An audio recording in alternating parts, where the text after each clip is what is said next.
Alhamdulillah. Alhamdulillah alladhi ja'ala Ramadhana syahrus siyami wal qiyam. Asyhadu an la ilaha illallah wahdahu la syarika lah wa asyhadu anna Muhammadan abduhu wa rasuluh. Allahumma salli wa sallim ala habibina al-Mustafa wa ala alihi wa ashabihi ahlus sidqi wal wafa.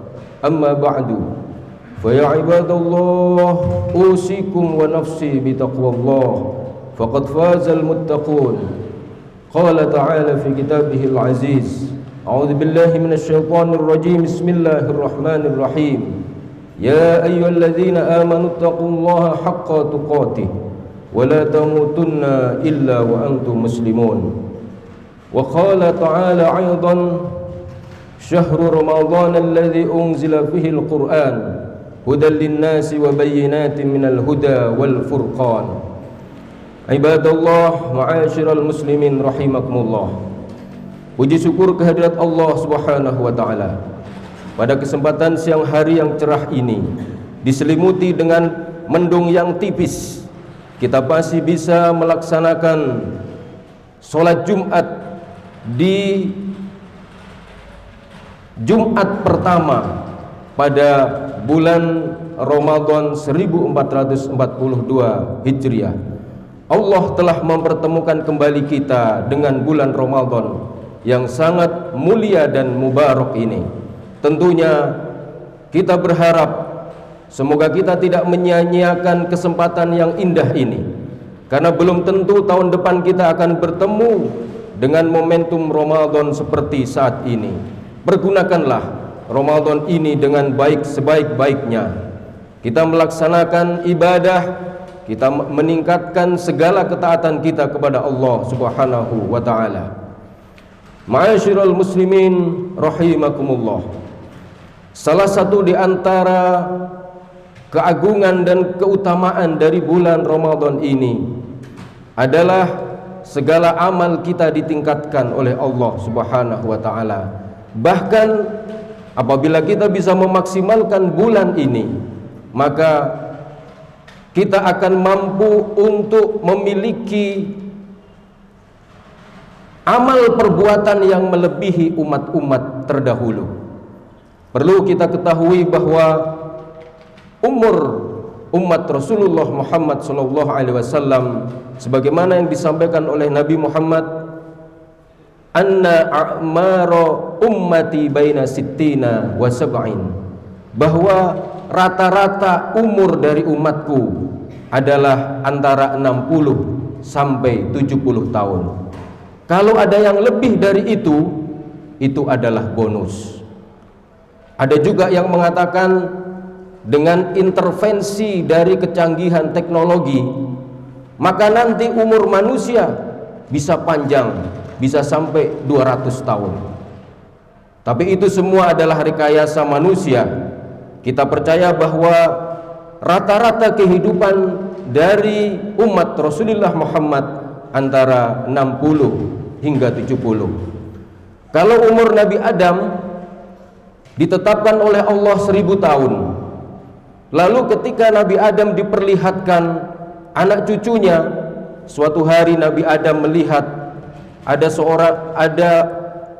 cucu yang paling berkilau dan bercahaya, tetapi umurnya pendek, hanya 40 tahun. Lalu Nabi Adam bertanya, itu siapa yang paling menyilaukan tetapi umurnya pendek? Itu adalah Nabi Daud. Dia bakal akan mewarisi salah satu kerajaan dari ayahnya, yaitu Raja Sulaiman. Akan tetapi umurnya cuma 40 tahun. Kemudian Nabi Adam memohon kepada Allah, ya Allah, jika memang umurku ditetapkan 1000 tahun, maka tolong berikan yang 60 tahun untuk Nabi Daud. Maka kemudian Nabi Daud ketika nanti beliau lahir memiliki jatah umur 100 tahun. Akan tetapi secara rata-rata orang-orang terdahulu sebagaimana Nabi Adam yang punya umur 940 tahun, Nabi Nuh 950 tahun, Nabi Idris 845 tahun, Nabi Hud 466 tahun, Nabi Ibrahim 175 tahun, Nabi Muhammad 63 tahun. Dengan rentang waktu yang kita miliki hanya 60 tahun, bisakah umat Nabi Muhammad memiliki amal sebagaimana umat-umat terdahulu yang umurnya lebih panjang? Bukankah juga disampaikan di dalam hadis bahwa sebaik-baik manusia adalah umurnya panjang dan amalnya dipenuhi dengan amal yang baik? Dan ini adalah salah satu di antara keutamaan yang diberikan oleh Allah kepada umat Nabi Muhammad. Di bulan suci Ramadan ini kita akan bertemu dengan Lailatun khairun min alfi syahrin, satu malam yang memiliki disetarakan oleh Allah dengan kita melakukan kebaikan selama 1000 bulan. Inilah di bulan Ramadan ini kita punya kesempatan untuk bisa memiliki amal yang sebanding atau bahkan melebihi dari umat-umat terdahulu yang umurnya panjang. Boleh kita memiliki umur yang pendek, akan tetapi kita diberikan diskon keistimewaan oleh Allah. Memiliki umur pendek tetapi kita diberikan banyak hal-hal yang istimewa. Di antaranya ketika kita menemukan malam Lailatul Qadar, maka pahala yang kita dapatkan sebagaimana kita beribadah selama 1000 bulan. Maka marilah kita terus berupaya, berlomba-lomba untuk dapat bertemu dengan malam Lailatul Qadar. Boleh jadi umur kita pendek, tapi Allah telah memberikan keistimewaan kepada kita bahwa barang siapa yang suka untuk melakukan ziarah kepada sesama, maka Allah akan panjangkan umurnya. Boleh jadi umur kita pendek, akan tetapi ketika Allah memberikan keistimewaan kepada kita bahwa sekali saja kita membaca surat Al-Ikhlas, maka setara dengan kita membaca 1/4 dari Al-Quran. Boleh jadi umur kita pendek, tetapi Allah juga memberikan banyak keistimewaan ketika kita melaksanakan sholat berjamaah, pahalanya 27 kali dibanding sholat sendirian. Boleh umur kita pendek, tetapi Allah juga memberikan keistimewaan kepada kita ketika kita sholat sunnah di rumah, sholat sunnah bukan sholat wajib, maka diberikan pahala 25 kali daripada kita sholat sunnah di masjid, sholat sunnahnya saja. Boleh jadi umur kita ini pendek, tetapi Allah memberikan keistimewaan kepada kita bahwa satu huruf Al-Quran yang kita baca itu diberikan 10 pahala kebaikan.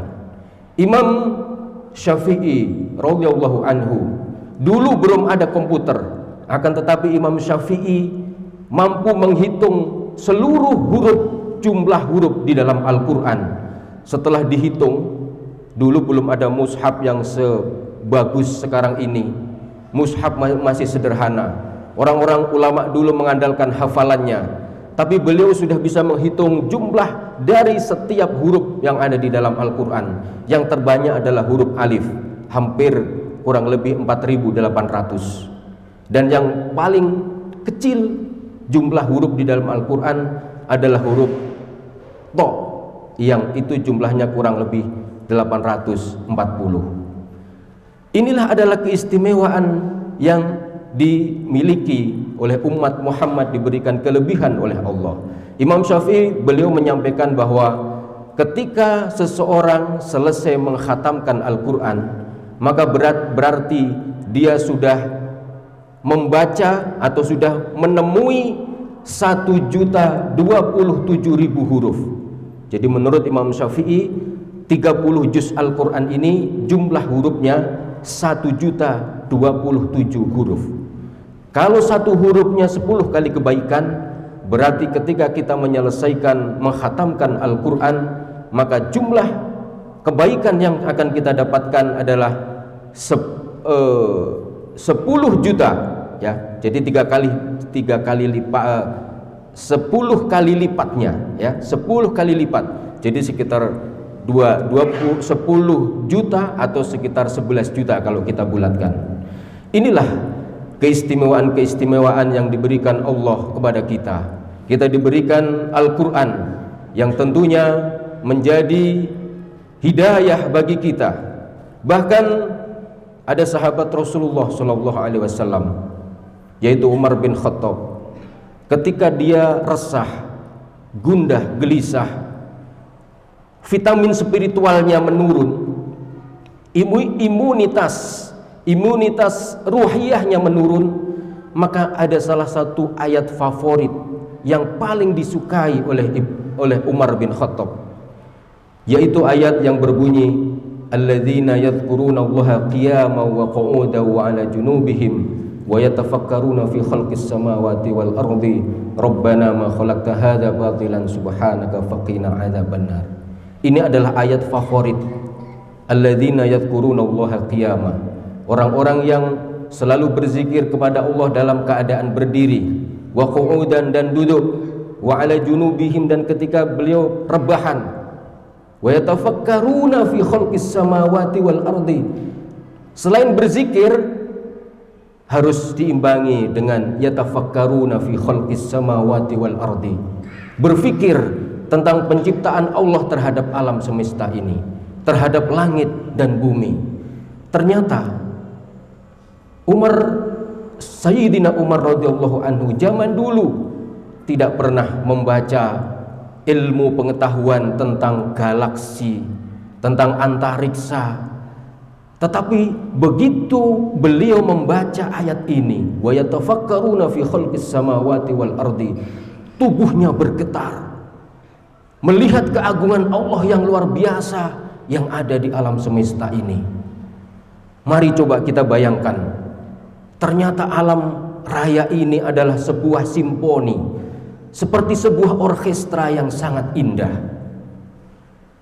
Kalau kita punya jeruk limun, lalu di atasnya kita taruh semut, kemudian jeruk ini kita lempar dengan kecepatan 100 km persegi, kira-kira apakah semut ini masih bisa menempel di atas limun atau tidak?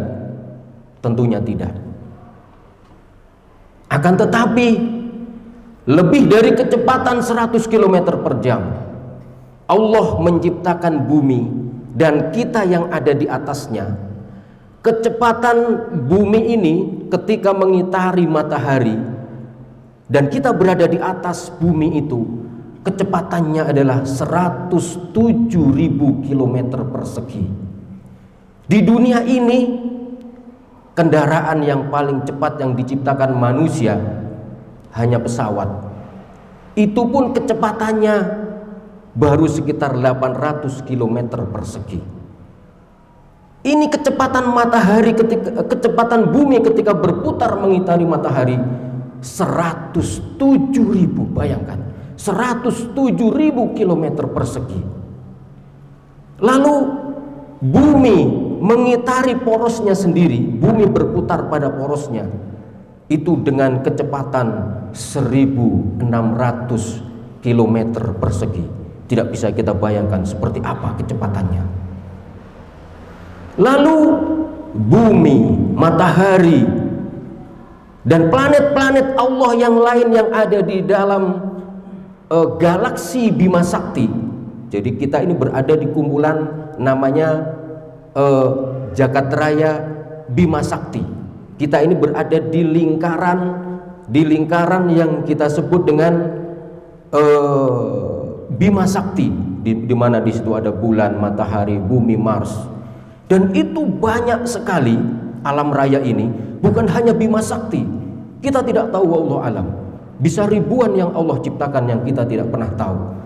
Bumi bersama dengan yang lain dan seluruh planet yang berada di bawah lingkungan Bima Sakti itu berjalan berputar semuanya dengan kecepatan 800.000 km persegi. Ini adalah sebuah pertunjukan perputaran yang luar biasa. Tapi coba bayangkan, dengan kecepatan itu, kita yang hari ini duduk di sini dengan kecepatan 1.200 km per detik, kita tidak terpelanting atau jatuh atau kita terlempar ke planet lain. Kita tetap duduk di sini. Bahkan ketika nanti kita berbuka puasa, kita tuangkan teh ke gelas kita, dari teko ke gelas kita, maka teh itu bisa mendarat ke gelas tanpa harus ada yang tercecer. Bahkan ketika kita mengeringkan pakaian kita, itu pakaian-pakaian tidak berterbangan dan tetap tenang saja. Debu-debu yang menempel di meja, di kursi, dan di peralatan yang lain, mereka tetap menempel di situ. Betapa luar biasanya Allah menciptakan ini dengan penuh teori konsep yang sangat detail sekali. Sehingga saat itu Umar bin Khattab yang waktu itu belum membaca teori-teori seperti ini, wawasan tentang alam semesta, tapi begitu ayat ini dibacakan, dia tersentuh dan menangis. Betapa besarnya Allah Subhanahu wa ta'ala. Maka jangan pernah berpikir kita sebagai manusia adalah sesuatu yang besar. Kekayaan itu kecil, kekuasaan itu kecil. Semua yang kita banggakan ini tidak ada apa-apanya dibandingkan dengan kebesaran Allah Subhanahu wa ta'ala. Kita ini hanya sebuah debu yang kecil sebetulnya, diciptakan oleh Allah. Apa yang bisa kita lihat manusia kalau dilihat dari bulan, kita tidak pernah kelihatan wujud kita. Begitu kecilnya manusia. Karena itu di bulan yang suci ini, marilah kita selalu mengingat bahwa diri ini adalah sesuatu yang kecil yang tidak memiliki harga. Kalaupun Allah hari ini mewajibkan kita, pada bulan Ramadan ini Allah mewajibkan kita berpuasa. Sesungguhnya puasa ini bukan kepentingan Allah, tapi puasa adalah kepentingan kita sendiri. Allah yang telah merancang alam semesta dan juga penciptaan terhadap diri kita, tahu kebutuhan dari tubuh kita. Jiwa kita butuh puasa, tubuh kita butuh puasa. Ketika Allah mewajibkan kita untuk melaksanakan sholat, sholat bukan untuk Allah, sholat adalah kebutuhan rohaniah kita. Begitu juga ketika Allah memerintahkan kepada kita segala kewajiban-kewajiban yang telah dibebankan kepada kita di dalam agama ini. Manusia sungguh sesuatu yang sangat kecil dibanding jagat raya yang sedemikian besar. Karena itu marilah kita senantiasa mengagungkan dan bertakbir atas kebesaran Allah Subhanahu wa ta'ala. Wal asri innal insana lafi khusrin illa alladzina amanu wa amilus solihati wa tawasaw bil haqq wa tawasaw bis sabr. Barakallahu li wa lakum fil Qur'anil azim wa nafa'ani wa iyyakum bima fi minal ayati wa dzikril hakim wa taqabbala minni wa minkum tilawatahu innahu huwal ghafurur rahim.